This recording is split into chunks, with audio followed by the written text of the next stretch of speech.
MLAs claim immunity from criminal prosecution for taking bribes in connection with a speech or vote in the parliament or an assembly.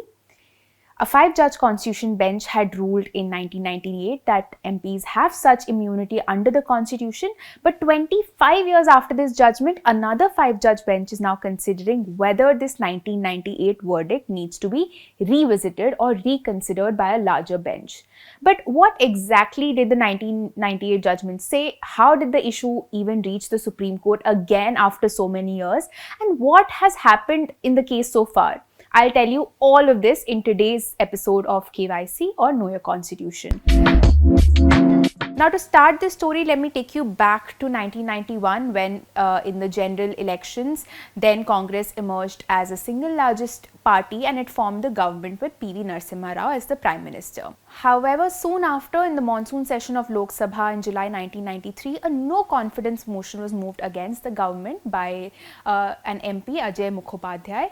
While the motion was defeated in July 1993, a complaint was filed in 1996 with the CBI under provisions of the Prevention of Corruption Act.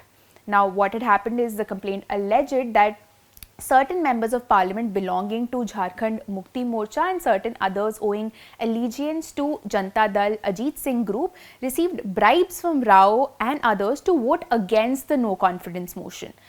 But the MPs had a defense. They claimed that they had immunity from being prosecuted in a court of law and they relied on Article 105 of the Constitution.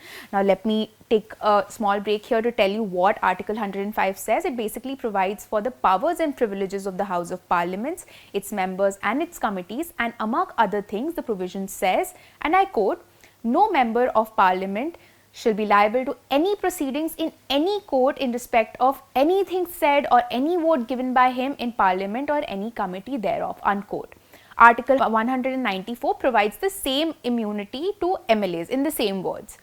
And the MPs actually succeeded then. In 1998, a five-judge bench of the Supreme Court ruled in favor of the MPs with a 3-2 majority. The court said that Article 105, and I quote, "protects a member of Parliament against proceedings in court that relate to or concern or have a connection or nexus with anything said or a vote given by him in the Parliament," unquote.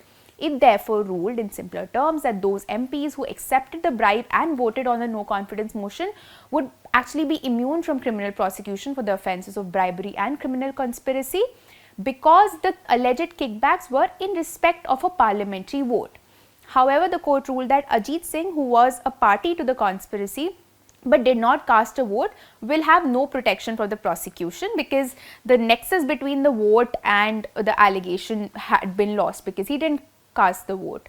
Now, this story ended here, but how did the matter reach the Supreme Court again after all these years? Basically, there was another alleged cash for vote incident in 2012. What had happened is that Sita Soren, a member of the Jharkhand Mukti Morcha, was accused of accepting a bribe to vote for a particular candidate in the Rajya Sabha elections.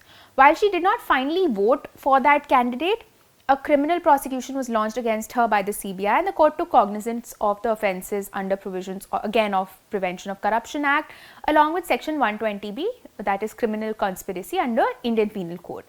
An interesting tidbit of information for you here: Sita Soren is the daughter-in-law of JMM, Jharkhand Mukti Morcha chief and former Union Minister Shibu Soren, who was actually one of the accused in the alleged the 1993 bribery case that I just told you about.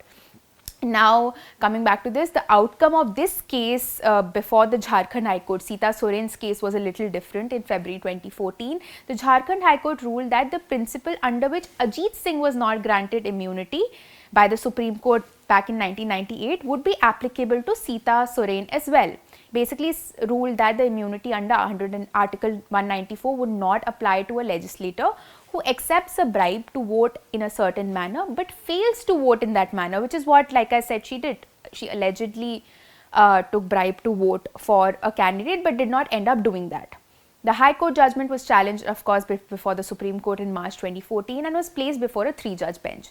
Now, this 3-judge bench in March 2019 referred the matter to a larger bench, and this is the 5-judge bench that's hearing the matter now.